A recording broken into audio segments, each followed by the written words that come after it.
Bonsoir tout le monde, soirée du 8 mai 2026. Tout le monde a fait sa petite journée commémoration devant la stèle de Dieu pour se glorifier de la libération des nazis. Pour autant, le 16 mars 2020, le président de la République nous a dit « nous sommes en guerre » et a vacciné des millions de personnes avec des vaccins, des injections, où on vous disait à tous que c'était sûr et efficace, et puis surtout ils sont servis de procédés manipulatoires pour vous obliger à vous faire injecter ce produit sans votre consentement. C'est-à-dire qu'on a violé votre consentement et on a violé votre intégrité physique. Combien même vous n'ayez pas eu d'effets indésirables graves, tant mieux. Il y a quand même un nombre non négligeable de gens qui ont eu des handicaps ou qui sont décédés après avoir été vaccinés 1 dose, 2 doses, 3 doses. Et il y en a qui ont dépassé les 3 doses. Alors, des fois, les gens me demandent comment vous allez. En fait, je vais plutôt bien. Sauf que depuis 6 ans, 2021, 2, 3, 4, 5, 6. Depuis 6 ans, je vis des poursuites judiciaires, des poursuites ordinales, à charge, et ça commence à bien faire. Monsieur le procureur, monsieur le ministre de la Justice, monsieur le président de la République, ça commence à bien faire, ce harcèlement institutionnel. Je le redis, comme je l'ai dit des centaines de fois, je suis un lanceur d'alerte sur les risques des vaccins. Des vaccins Covid et aussi des vaccins pédiatriques, eux aussi des vaccins qu'on fait aux adultes. Oui, il y a des risques avec tous les vaccins. Qu'ils soient ARN messager ou pas, il y a des risques graves. D'accord ? Alors, il y a beaucoup de gens qui veulent vous mettre à la justice. Monsieur Macron, monsieur Véran, madame Buzyn, j'en passais des meilleurs.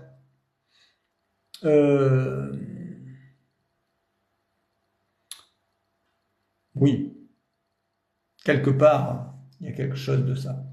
Je vais revenir à un moment qui m'a particulièrement choqué, c'est-à-dire que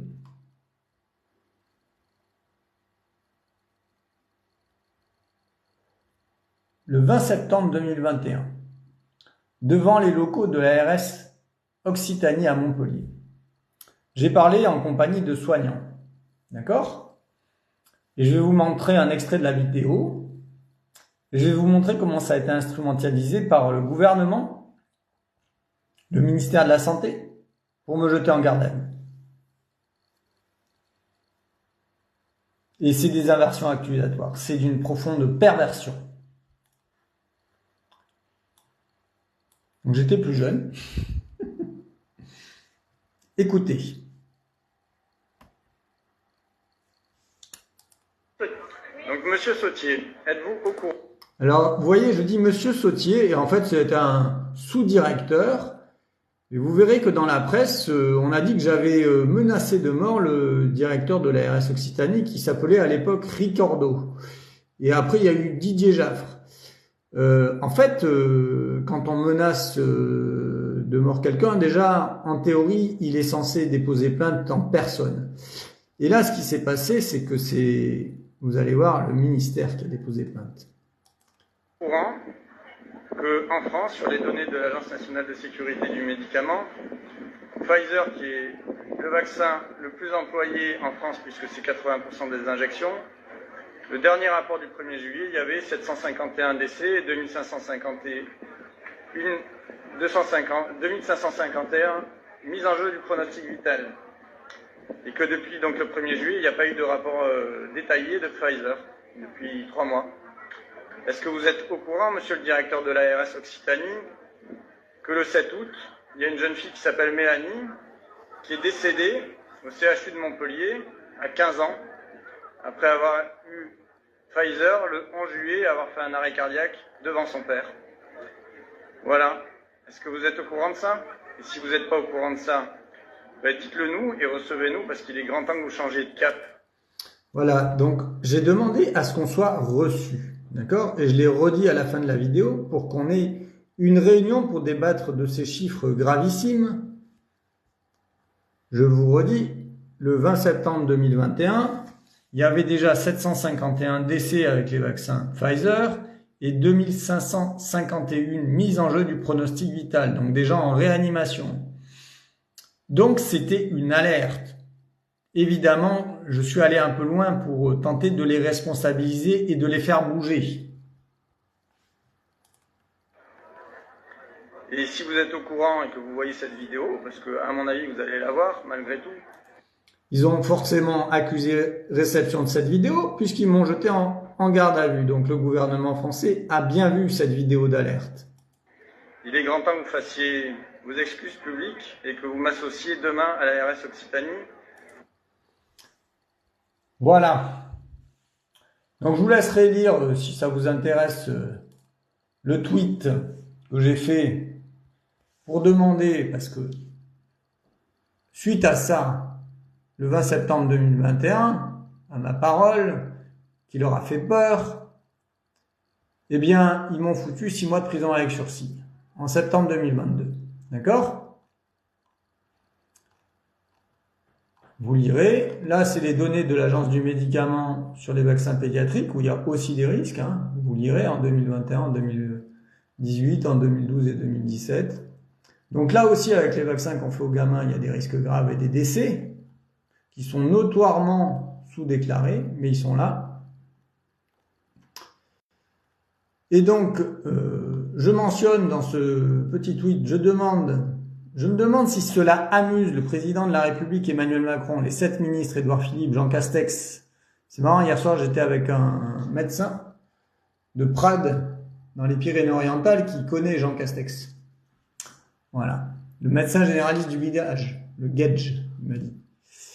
Elisabeth Borne, Gabriel Attal, Michel Barnier, François Bayrou, Sébastien Lecornu, donc ça c'est tous les premiers ministres de Petit Emmanuel, et les 9 ministres de la Santé, Agnès Buzyn, Olivier Véran, Brigitte Bourguignon, François Braun, Aurélien Rousseau, Agnès Firmin-Lebaudot, Catherine Vautrin, Geneviève Darrieussecq et Stéphane Rist. Et j'ai rajouté 5 directeurs de laboratoire, Sanofi France, Charles Wolff, Audrey Duval, GSK Thibaut Desmarais, MSD Clarisse Lost, Pfizer France, Reda Guia. Est-ce que ça vous amuse? Est-ce que ça vous fait rire qu'il y ait des enfants qui meurent à cause des vaccins, messieurs, dames? Est-ce que ça vous fait rire? Est-ce que ça vous fait jouir? Est-ce que ça vous fait plaisir? Ou est-ce que vous avez... Voilà, il y a un petit bug de réseau. Donc je demande à toutes ces personnes, à ces 22 personnes, si vous êtes contents, si ça vous amuse de savoir qu'il y a des enfants qui meurent à cause des vaccins pédiatriques ou qui finissent handicapés. Parce que vous êtes responsable, ouais. Vous êtes responsable de ce que vous mettez en œuvre.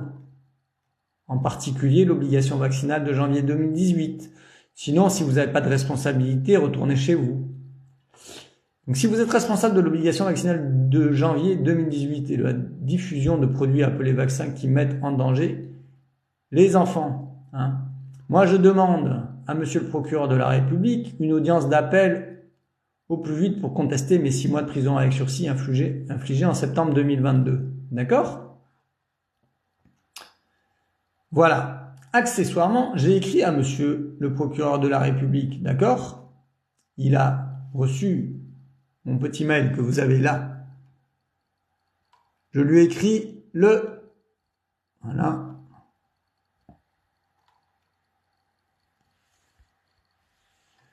C'était... Voilà. sec.pr.tj-montpellier@justice.fr. Donc ça, c'est le mail du secrétariat du procureur de la République. Le 31 mars 2026, d'accord ? Monsieur le procureur de la République Thierry Lescoire, monsieur le ministre de la Justice Gérard Darmanin. Évidemment, c'est compliqué pour vous, hein. Et puis avant Thierry Lescoire, il y avait monsieur Fabrice Bellargent qui m'a jeté en garde à vue en octobre 2021, après la vidéo que je vous ai montrée. Alors, juste pour revenir sur la garde à vue de octobre 2021, on m'a gardé 2 jours et demi enfermé. On a voulu me criminaliser alors que, a priori, c'est plutôt qui sont responsables de mise en danger de la vie d'autrui, voire pire. Et on m'a laissé sortir avec un contrôle judiciaire avec IQTF. Et oui, il n'y a pas grand monde qui connaît IQTF, même le gendarme de Saint-Gély ne connaissait pas IQTF, c'est interdiction de quitter le territoire français. Vous voyez, ça tombe bien, je suis toujours là. J'ai déposé 2 plaintes pénales en pièce jointe en 2022, relatives au vaccin Covid et à la mise en danger de la vie d'autrui. Ces 2 plaintes ne sont toujours pas instruites. Je n'ai rien contre ces personnes citées dans ces plaintes, il est grand temps qu'elles s'expliquent des prises de décision relatives à cette vaccination de masse. Si vous laissez injecter notre population et nos enfants, passe sanitaire 2018, Dr Agnès Buzyn, avec des produits risqués, avec notamment des risques cardiovasculaires, myocardite, hypertension, qui ont conduit à des décès, sans que personne ne soit mis devant ses responsabilités. Alors la porte est ouverte, d'accord ? La porte est ouverte à tout. Vous avez bien mis en examen pour homicide involontaire 3 personnes suite au décès d'une injection avec acide hyaluronique. Ça, c'est une dame qui a injecté de l'acide hyaluronique et il y a eu un décès. Cette dame, et il y en a 3 qui ont été mis en examen pour homicide involontaire. Alors, un décès après une injection de vaccin est-il différent? À mon sens, non. Il s'agit d'un agent de cause externe de mortalité. C'est-à-dire que quand on injecte un produit dans le corps d'un humain, c'est un agent de cause externe de mortalité. D'accord? Au même titre qu'un couteau ou une plaie par balle. J'attends que la justice fasse son travail. Je précise encore que ma demande s'inscrit dans le cadre de lanceur d'alerte. Et là, c'est marrant parce qu'on en a reparlé encore avec les gens. Donc ça, c'était une plainte de 2022. On voit pas très bien là sur la... Voilà. Donc ça, c'était en 26 avril 2022 à la gendarmerie de Saint-Gély, là où ils m'ont entendu cette semaine parce que je suis allé dire à une instite qu'il y avait des risques graves avec les vaccins pédiatriques. Il y a 810 cas graves. Hein. Donc en avril 2022, il y avait un peu plus de cas graves chez les moins de 18 ans. 810 cas graves chez les moins de 18 ans. 2418 cas graves chez les 18-29 ans. Dans le rapport de la NSM du 7 avril 2022, dans le rapport EPIPHAR d'avril 2022, le lien statistique entre les vaccins et le risque de myocardite et péricardite est avéré. Dans le rapport de février 2022 de la NSM, il y a 3 décès de myocardite avec le vaccin Pfizer.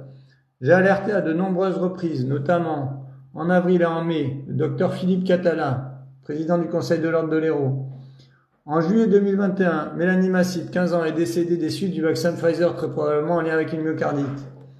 Messieurs Ricordo et Sautier ont été alertés par moi-même en septembre 2021. Et oui, ils ont vu la vidéo.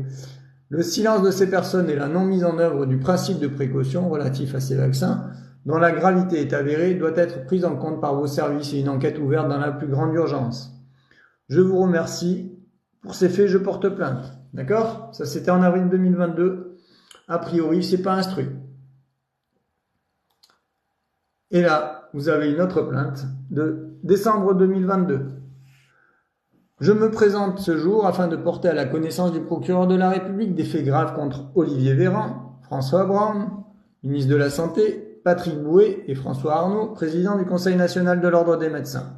Je leur reproche de ne pas communiquer sur les risques des vaccins, sur les risques de vacciner les moins de 18 ans contre le coronavirus.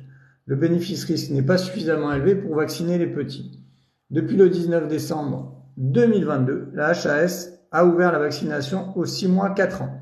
Il y a plusieurs causes de décès avérées sur les mineurs vaccinés. Ils agissent en connaissance de cause. Je souhaite que le procureur de la République ouvre une enquête afin de protéger les enfants contre ces vaccins.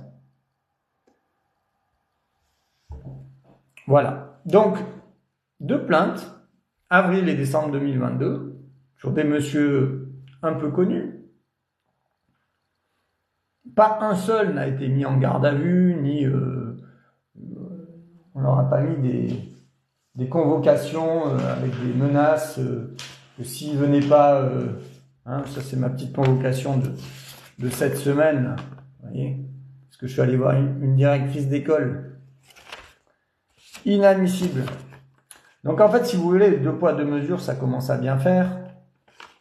J'attends toujours l'audience parce que je suis présumé innocent, puisque j'ai fait appel. Et ce que je trouve absolument odieux de la part de la justice, c'est que, et de la part aussi des médecins, c'est-à-dire que les médecins qui voient des parents qui veulent plus faire vacciner leurs enfants se permettent d'outrepasser le cadre de la consultation, c'est-à-dire un espace de confiance entre des familles et un médecin, et certains médecins s'octroient la possibilité. En fait, c'est même pas, oui, c'est un droit, ils ont le droit. C'est pas une obligation, mais ils font des signalements pour informations préoccupantes. Et je vais vous montrer 2 choses, parce que moi je trouve ça. Puis les gendarmes jouent le jeu, Donc il y a une maman à Castres, dont je vous ai déjà parlé dans une vidéo, Nathaniel avec Marie-Pierre, où on a placé son enfant qui a 2 ans, et a priori, de ce que je sais, il est encore placé. Et j'avais écrit à la juge. Madame la juge Marie Niveau, je suis saisie par Madame Marie-Pierre Bianco, mère de Nathanaël, du fait de l'ordonnance exceptionnelle de signature que vous avez rendue le 3 février 2026 en PJ. Je vous apporte à ma connaissance et aussi à notre point de vue si cela est encore autorisé dans notre société démocratique sur les vaccins, en particulier sur les risques de ces injections. D'accord? Alors attendez. Voilà. Donc elle n'a pas consenti à la vaccination, sa maman. Le non-consentement est un droit fondamental, le respect de l'intégrité physique également. Je viens vous expliquer les raisons du non-consentement à la vaccination de Madame Bianco. Je refuse moi-même toute vaccination sur les enfants depuis que j'ai compris. En effet, tous les vaccins pédiatriques du calendrier vaccinal ont des risques graves, notamment de maladies de Kawasaki, de myocardite, d'infarctus. D'accord? Mais apparemment, Madame la juge Niveau, du 3 février 2026, vous voyez, mise en place du schéma vaccinal obligatoire et des vaccins recommandés, prévention des méningites et vaccins à visée protecteur pour les infections respiratoires telles que le pneumocoque, la grippe. On en arrive. C'est même plus les médecins qui font des ordonnances de vaccination, c'est les juges des enfants, pour soi-disant les protéger. Et quand on leur écrit, Madame Niveau a reçu mon mail au tribunal à Castres, eh ben, ils le mettent à la poubelle.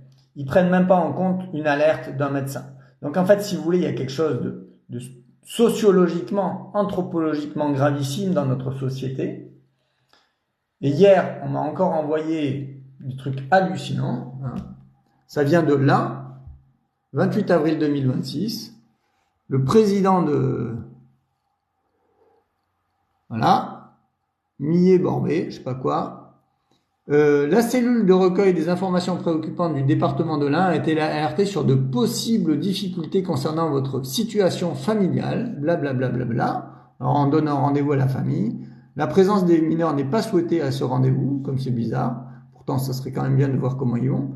Un acte de naissance, les carnets de santé des mineurs présents au domicile. Et donc, en fait, cette maman, elle avait dit à l'assistante qu'elle voulait pas faire vacciner, et hop, on les balance et on leur demande le carnet de vaccination. Il y a un problème sociétal, il y a un problème de connaissance sur les vaccins. Là où ça les dédouane tous, c'est que ça date depuis Pasteur, c'est-à-dire que Pasteur a menti, Pasteur a eu des décès après vaccination avec la rage, etc. Donc on peut pas aller chercher Pasteur dans sa tombe pour le mettre au tribunal. Voilà. Donc en fait, il faudrait qu'à un moment tout ça s'apaise. Il faudrait que on puisse débattre réellement des risques des vaccins, des bénéfices, ma foi, s'il y en a, et qu'on puisse à minima respecter le choix des parents qui ne veulent plus se faire vacciner, parce que ça devient insupportable. Mon ami médecin Frank Zeger, ce matin, a ironisé une vidéo de Madame Agnès Buzyn, qui se glorifie d'avoir mis en place le premier pass sanitaire pédiatrique en 2018. Et elle dit clairement que l'enfant non vacciné risque de contaminer l'enfant vacciné. Non mais allô quoi, il dit. D'accord? On va peut-être pas tout écouter, hein, ça dure 2 minutes, quoique. Allez, on va écouter Agnès Buzyn. Ce qui est pour moi le plus extraordinaire, c'est la confiance dans les vaccins qui est revenue dans la population. Bah oui, il y a une grande confiance dans les vaccins, Madame Buzyn. C'est contre-intuitif, mais il y avait 40% de la population défavorable au vaccin. Ah ouais, 40% de la population défavorable au vaccin quand même. Donc avant la loi, bah oui. Avant la loi, et il n'y a plus aujourd'hui que 17% de la population défavorable au vaccin aujourd'hui. Eh ben oui, vous les avez obligés, avec des signalements, informations préoccupantes, déplacements et des vaccinations par des juges. Donc effectivement, il y en a moins qui sont contre. Hein. Mais il y avait quand même 40% aujourd'hui, c'est quand même intéressant de savoir s'il y a 40% de la population qui est contre vos vaccins. Vous allez tous vous ramasser vos doses, vous pouvez même vous les mettre dans le HUC. Aujourd'hui. Alors le Covid est aussi passé par là, on a bien vu à quel point le vaccin anti-Covid sauvait des vies. Ah bah oui, il a sauvé des vies, mais il a aussi tué des vies. Donc en fait, j'arrive pas à comprendre si ça sauve ou si ça tue des vies. Je crois qu'il faut choisir entre l'un ou l'autre, parce que presque on nous dirait que les armes à feu, que les policiers et les gendarmes ont dans la poche, ça sauve des vies. Bah en fait, à preuve du contraire, quand on tire avec une balle sur un être humain, il peut mourir ou être handicapé gravement et aller en réanimation. Et en fait, quand on injecte un produit vaccin dans le corps d'un enfant, des fois ça fait un handicap et des fois ça tue. Je vous remets Agnès. Mais quelque part, la rationalité est revenue. On se souvient maintenant que le vaccin, c'est l'intervention de santé publique qui a sauvé le plus de vies dans le monde. Ah, cette affirmation est sans doute à revoir. J'espère que ça va te faire plaisir de te revoir, Agnès, quand même. Hein. Depuis que la médecine moderne existe. Ah ouais, la médecine moderne. Entre obligation et recommandation, quelle est votre opinion du pass vaccinal? Et voilà. Entre obligation et recommandation, il y a une attitude, j'ose pas dire hypocrite, qui est de dire c'est recommandé, mais on va faire un contrôle. Ah, hypocrite, il a dit. Et quelle est votre opinion du pass vaccinal? En réalité, ce que j'ai fait, c'est un pass vaccinal. Et oui, c'est un pass vaccinal. C'est un pass vaccinal pour aller à l'école ou à la crèche. C'est pas pour protéger des maladies, c'est pour injecter 11 et puis 13 doses dans le corps des bébés. Et oui, c'est un pass vaccinal. Regardez-moi ce sourire en dit long. Je ne suis pas allée dans toutes les familles et je n'ai pas demandé qu'on contrôle toutes les familles pour vérifier. Eh oui, je suis pas allé dans toutes les familles pour contrôler et vérifier. Regardez-moi cet air absolument sarcastique. Fait que les enfants étaient bien injectés. Ce qu'on a mis. Ah oui, ben effectivement, heureusement, il y a quelques enfants qui ont fait défaut. Les parents ont joué la carte subtilement, la prudence et les médecins généralistes qui ont protégé les enfants depuis tout ce temps, on peut les remercier. Ce qu'on a mis en place dans la loi rendant les vaccins obligatoires. Mis en place dans la loi rendant les vaccins obligatoires pour les enfants, c'est le premier pass vaccinal. On a dit... Ah, le premier pass vaccinal. Alors, pour ta décharge, et c'est là où on m'a dit que j'étais indulgent, mais en fait, le premier pass vaccinal, vous savez de quand il date? De juin 1938, avec la diphtérie. Après, il y a eu un autre pass vaccinal avec diphtérie, tétanos. Et après, il y a diphtérie, tétanos, polio, avec mesures répressives. Où c'est écrit dans la loi qu'il y a des mesures répressives, coercitives. Et que faudrait interdire tout placardage anti-vax. D'accord? Donc, il était avant toi, Agnès Buzyn, le premier pass vaccinal, et c'est presque là où tu as de la chance. Parce que ceux qui l'ont fait en juin 38, ils sont plus là non plus pour être mis au tribunal. Dit aux familles, vous êtes libres de ne pas vacciner vos enfants. Ah, On est libre. Ah ben, c'est une bonne nouvelle alors. Vous êtes libre, chers parents, de ne plus faire vacciner vos enfants. Agnès Buzyn vient de vous le dire. Et donc de prendre des risques pour leur santé. Ah, ou pas. Mais dans ce cas-là, vous ne pouvez pas intégrer vos enfants dans une crèche ou à l'école, c'est-à-dire dans un lieu de public où votre enfant risquerait de contaminer d'autres enfants. Donc déjà, elle vient de vous dire que vous êtes discriminé sur votre statut vaccinal, comme pour le pass sanitaire Covid. Ça, c'est absolument abject de dire publiquement qu'on discrimine les enfants pour aller à l'école ou à la crèche sur leur statut vaccinal, 0 dose ou calendrier pas à jour.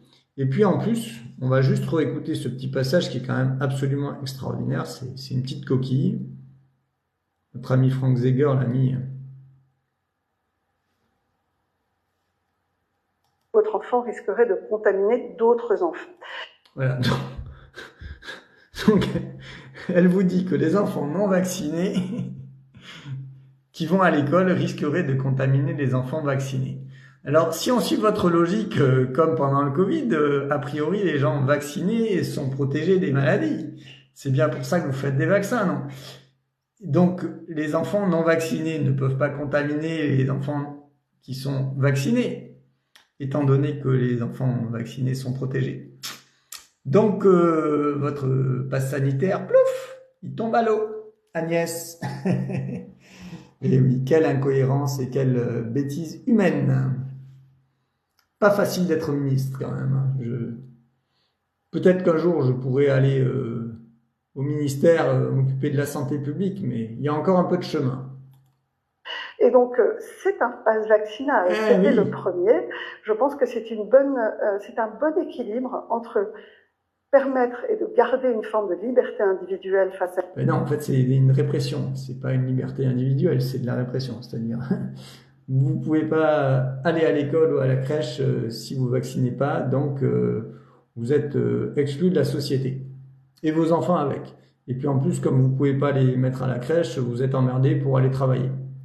C'est une intervention médicale, mais de protéger la population de ceux qui sont, entre guillemets, les passagers clandestins du vaccin, ceux qui comptent sur les autres. Les passagers clandestins, c'est joli comme terme, c'est très sympa. Ouais. C'est vraiment très joli. Hein. Ceux qui comptent sur les autres pour ne pas être atteints des maladies. Ben, en fait, franchement, honnêtement, moi, si je pouvais remonter... il y a 22 ans en arrière, ouais, je crois que je ne pourrais pas du tout vacciner mes enfants. Aucun souci là-dessus. Hein. Et je vais vous montrer autre chose après. Pour ne pas être atteint par la maladie, ceux qui comptent sur les autres pour être vaccinés et éviter la diffusion des microbes et qui, en fait, ne participent pas à un effort collectif de solidarité. Ah, la solidarité pour les laboratoires, oui, effectivement, Agnès, nous cotisons tous à la sécurité sociale. Et donc, j'ai répondu à Franck, mon ami Frank Zeger, sur Twitter, parce qu'on se soutient entre collègues médecins, puisqu'elle nous dit que c'est les enfants non vaccinés qui vont contaminer les vaccinés, mais en fait, j'ai écrit, c'est probablement le contraire, les enfants vaccinés peuvent contaminer leur entourage, enfants, comme grands-parents non vaccinés. En 2023, ça c'est les données de Santé publique France, vous pourrez aller vérifier, 56% des cas de rougeole étaient des personnes vaccinées, au moins une fois. Donc là, les cas de rougeole en 2023, il y a une majorité de gens vaccinés versus non vaccinés.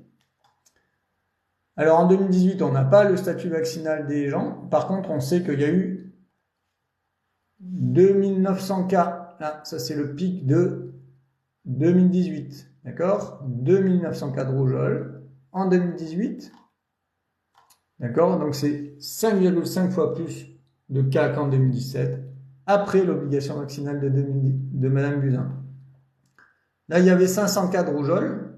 En ce moment, ils sont en train de nous dire qu'il y en a 800 cas, donc vous voyez, on est bien en deçà des 2900 cas de 2018. Et pourquoi ça a bondi de 500 à 2900 cas? C'est qu'il y a eu l'obligation vaccinale, on a vacciné énormément, et très probablement, Je vous donne un autre exemple qui est plus que... Vous pouvez aller vérifier dans les notices. Le vaccin rotavirus, Rotarix, il y a écrit noir sur blanc que ça donne... Les bébés vaccinés vont excréter du rotavirus dans les selles.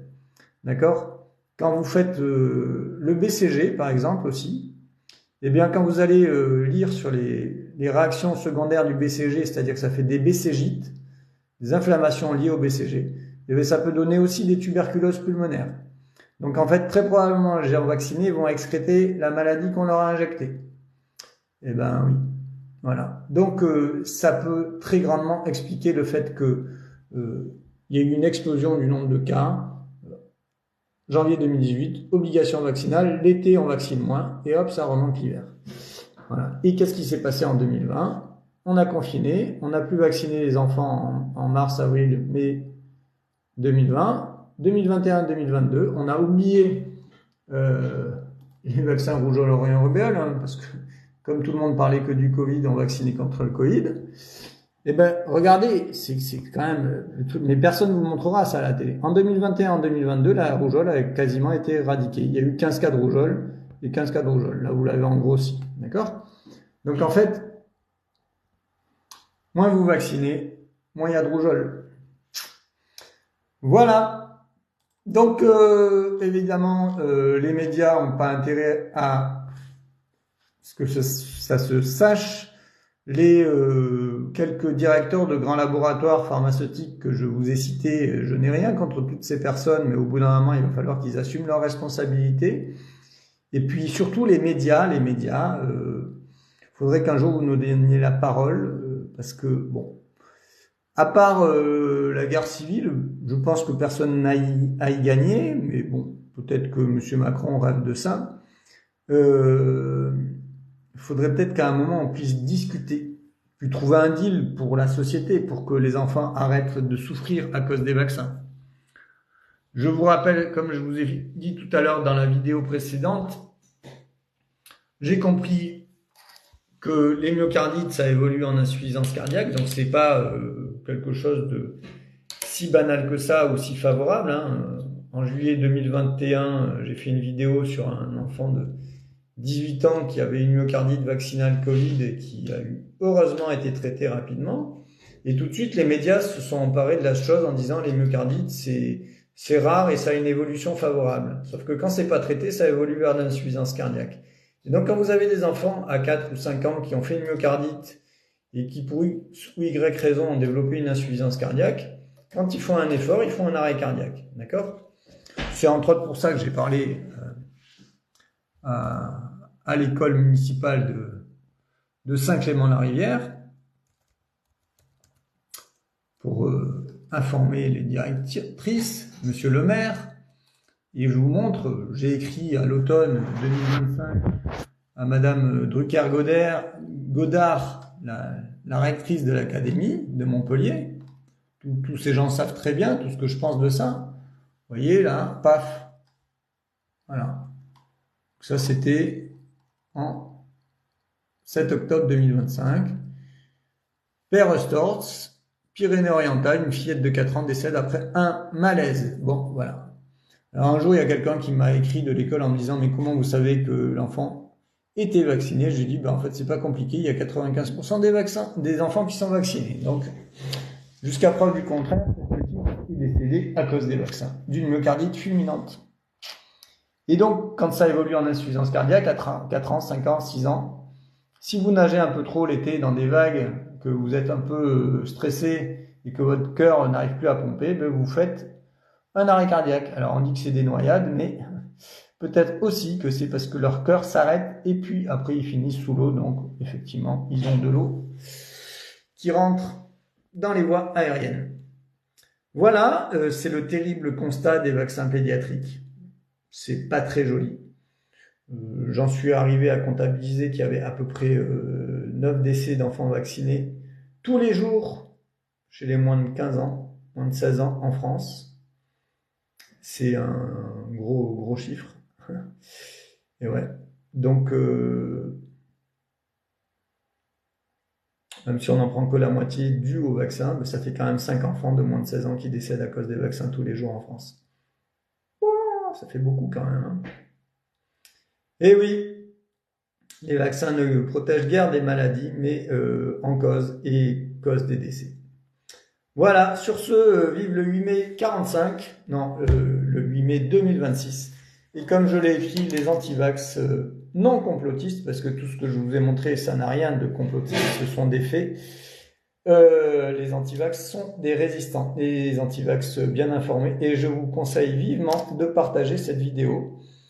Et en espérant qu'à un moment la justice se fasse, que la paix advienne et que on puisse rétablir la liberté vaccinale pour que les parents arrêtent d'être emmerdés.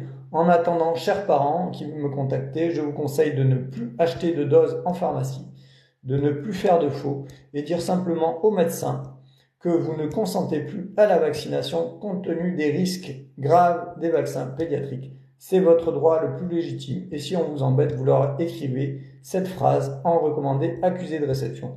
Je ne consens plus à la vaccination de mes enfants compte tenu des risques graves recensés dans les rapports de l'Agence du médicament.